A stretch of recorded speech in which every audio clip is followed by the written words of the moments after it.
Thanks a lot for joining me in this video. I'm so happy that you are following the videos. The first video in this series was how to get out of the scarcity mindset, and then we spoke about three-finger technique, and I'm so much thankful that you spent some time watching those two videos. And now in the series, the third video, today we are going to speak about how to be happy. You have your own ways and means of creating, cultivating, manufacturing happiness. But I would like to give you one particular technique that has been very much useful for me ever since I was 16 years old. Because that's when I first read Dr. Norman Vincent Peale's book. It's called as The Power of Positive Thinking. But it is not only a suggestion that was given by Dr. Norman in that book, it is also a proven suggestion in advanced behavioral science. When I was doing my MBA, one of my specializations was advanced behavioral science, and I was able to read how human emotions are cultivated. And I typically started reading about the three important hormones, the three important kind of elements that are secreting in the brain: endorphins, the dopamine, and most importantly, the peptides. These three chemicals, they get out of the brain only when you are having lots of positive happiness thoughts. Forget about all the technological evolutions and all the kinds of developments that we are lurked around, and all the kinds of fast-moving track, the so-called jigs and fixtures of the technological developments, at least for the next 10 or 15 minutes, till we finish talking about this idea, because that's going to confuse you. Because what I'm speaking is a very simplistic form, and I'm also speaking about a very tangible form of creating happiness. 8.5 hours, this idea that we are speaking about, if it is properly utilized, it is going to give you the happiness at least for the 8.5 hours in a specific day. How long are you awake in a day? 14 hours? 16 hours? Or are you a zombie, going for about 21 hours of sleep and stuff? Whoever you are, 8.5 hours of happiness mindset is definitely going to multiply the forthcoming time. Let's say, for example, if you wake up in the morning at 6 o'clock, your happiness prescription that we are going to speak about right now is going to give you the happiness at least for the next 8.5 hours. Right, so till almost about the evening, 5:30 or 6 o'clock, or even to an extent of round the clock, 12 hours, this happiness is going to sustain in your mind. And then after that, the 4 hours or 5 hours, that will take care of themselves. Okay, so the mechanics is very easy. And the technique is also very, very lucid to follow. It is not a rocket science, right? So it is all about a story. A particular speaker was giving a lot of happiness ideas, and one man, after the presentation, he came to him and he asked, how to be happy? I mean, when you were explaining about happiness in the speech, it was sounding so easy. How are you making it so easy? Is it really going to work? The speaker got a little annoyed, and he said that if it is not going to work, then why I'm suggesting that in such a big ballroom in a speech? And he said, my mom is always very irritated, and she never knows how to remain happy. And I'm 23 years old, my mom is 68 years old, and I'm trying to give some happiness prescription to my mom. My mom is not able to get that in form. And the speaker said, is she in this conference? He says, yes, and bring your mom. So both the mom and son have a bit of a conversation with the speaker, and the speaker asks the mom, what prevents you from being happy? She speaks about the someday syndrome. I thought this guy will get graduated, and after that I will remain happy. And after he got graduated, I thought he will be landing up in a good job, and the job that he has landed in now is not very much that I was expecting. So she kept on stacking up all the grievances, all the deficiency mindset, and the speaker was not able to receive any more. So he stopped her in between, and he asked, tomorrow, when you are coming for the same speech, it was a 2-day speech, and that was the completion of the first day. So the speaker suggested that they should bring a list, both of them. And he started with the mom first. There are 3 lists that you are supposed to bring. List number 1, from your age 10 to 20. List number 2, from your age 20 to 30. And list number 3, from your age 30 to 45. Age 10 to 20, what are all the happiest experiences that you had in your life? Age 20 to 30, what are all the happiest experiences that you had in your life in that span? Age 30 to 45, what are all the happiest moments that you had in that span? So you got to say 3 lists. And the old woman already got so tired listening to this instruction. She said, you mean I should write all this stuff? And the speaker said, yes, you are supposed to write all this stuff. And for that, you need to do a lot of introspection. You have to go back to your memory lane, and you have to picture many things. He said, The woman was really getting the idea into a different kind of a perspective, and she said, it's a bizarre idea. How am I going to get happy by bring that list? I'll tell you what, tomorrow. But the son was very excited with this idea. And he asked, sir, can I also bring such list? And the speaker asked, what's your age? He said, I'm 24 years old. Fine. You may not be able to pick up 3 lists, but you can definitely pick up 2 lists. List number 1, from the age 7 till 17. List number 2, from the age 17 till 24. Bring the list, he says. And the speaker asks both mom and the son, how many items do you think you can itemize? The mom said, hardly 10 or 15, mister. But the son says, sir, I have abundance. I can bring a very long list tomorrow. I was so excited already, and she was so tired already. But the speaker was having a very neutral kind of a behavior, both of them. And he said he was eagerly waiting for the lists the next day morning. They all went back to the room. They started writing. The mom started writing. The son started writing. The mom was able to write 75 items. And mind you, her age was 64. And the third list and the final list stopped at the age 45. And she was not asked to go beyond 45. You know what will happen if you go beyond 45? You will not be able to take up too much of happiest things list. That's what the speaker said. So she wrote down and she came up 75 items in those 3 lists. The son started writing at 6:30 in the evening and he went on writing till 11:30 in the night. And the next day morning, he told his mom that he has got a list of 900 items. And they both went to the speaker the same evening. That was a culminating event. The speech was very, very big success, and all the people were, loitering around, and they were trying to get some time with the speaker. And the speaker was a very obedient person, and he said, "What happened to the list?" When he came across these 2 people, and they said, "Yeah, we are ready with the lists." And the son said, "Sir, I got 900 items." The speaker was very happy.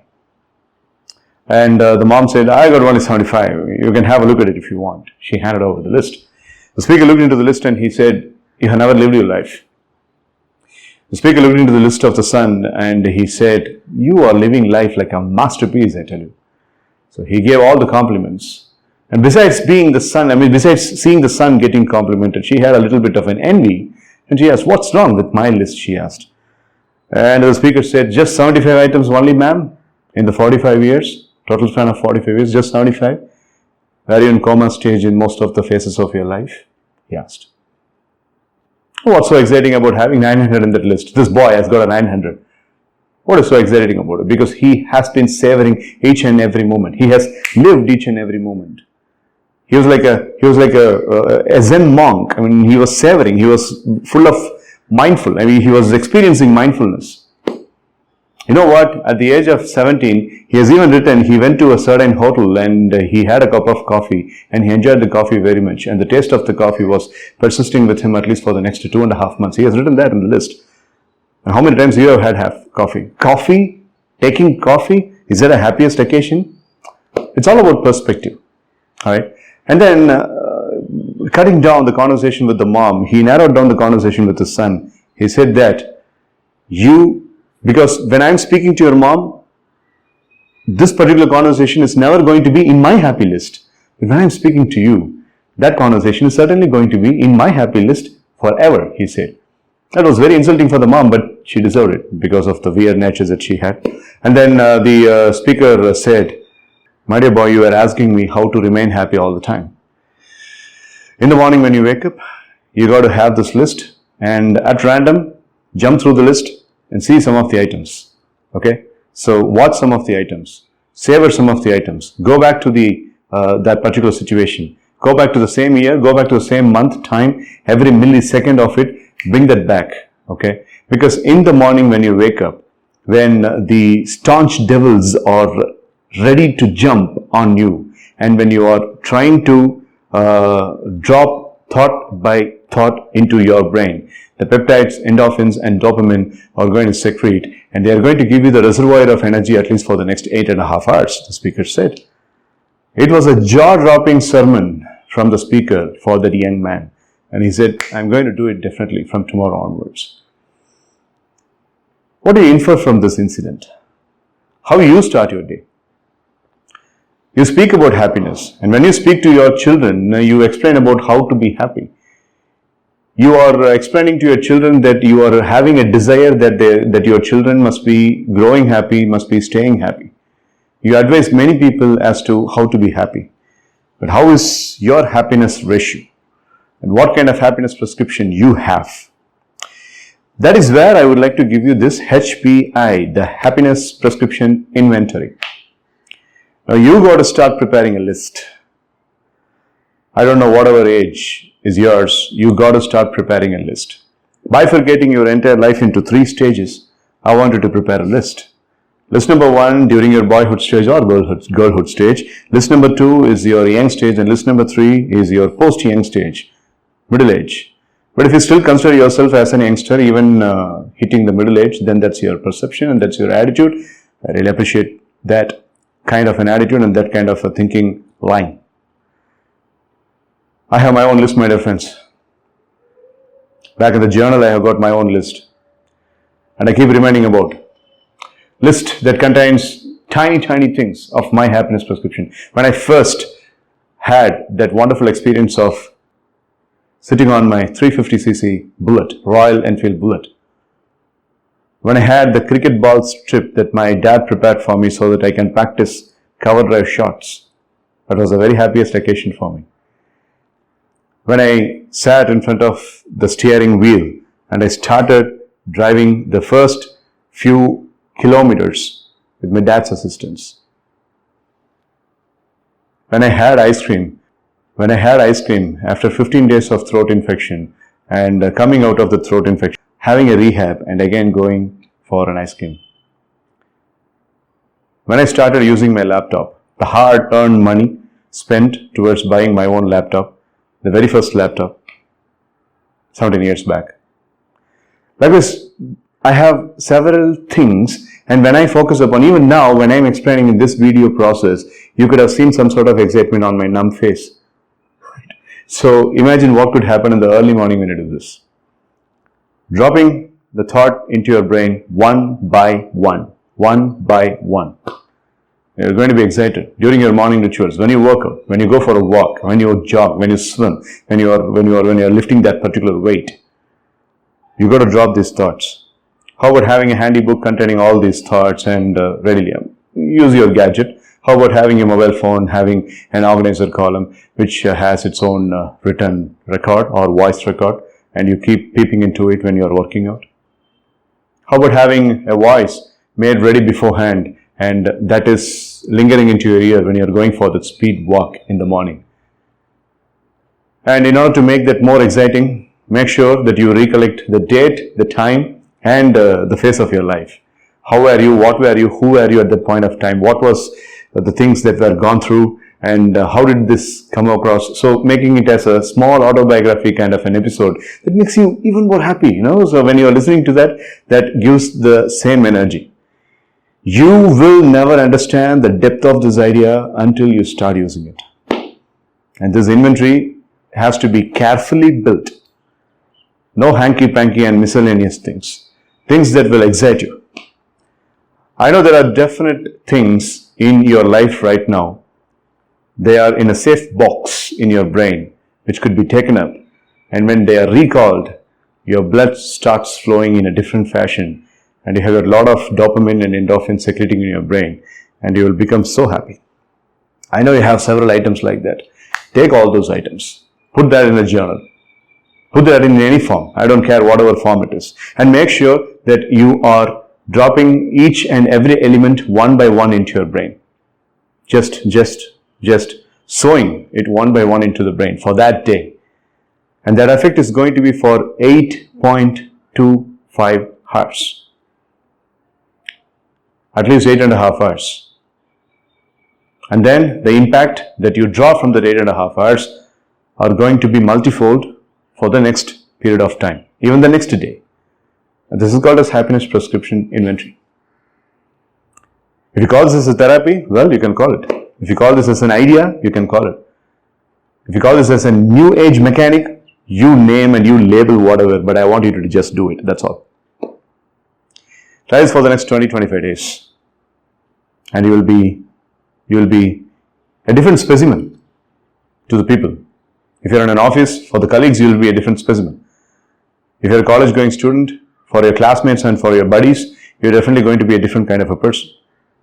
If you're a teenager, you're definitely going to be different for a different kind of a person. It works for everybody. Everybody has got their own stock of happiness experiences. And recalling those happiness experiences is the biggest fuel in order to make you happy and healthy.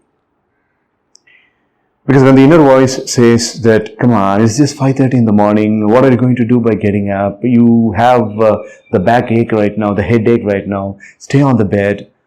So the person who mutes that inner voice and gets up and does these kinds of extra measures for keeping the person psychologically strengthful and healthy, that person alone is eligible to be called as a leader these days.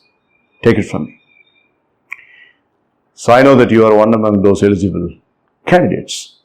So prove to the world that you are one among the eligible candidates. So do this happiness prescription inventory. And I'm really thankful to all the sources which have given this. I mean, it's a kind of a verbal bibliography that I would like to give to all you viewers. That I read this first of all in Norman Vincent Peale's book.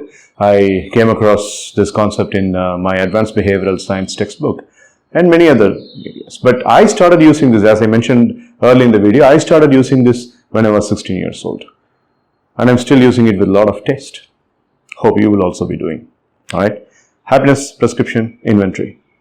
Step by step, very quickly, before we say goodbye to each other. Step number 1, write out the list of all the happiness experiences that you had in the span. Make 2 lists or 3 lists. Okay. It doesn't mean that you have to go through all the thesis paper in the early morning. No. Just pick, choose, some random thoughts and make sure that you are affixing that random thoughts into your brain in that early morning time. And that is going to condition your brain and you are definitely going to be happy. Live strong, live with passion. I'll be meeting you in the next video. This is Manikandan Sundaresan, resting my case. Thanks a lot.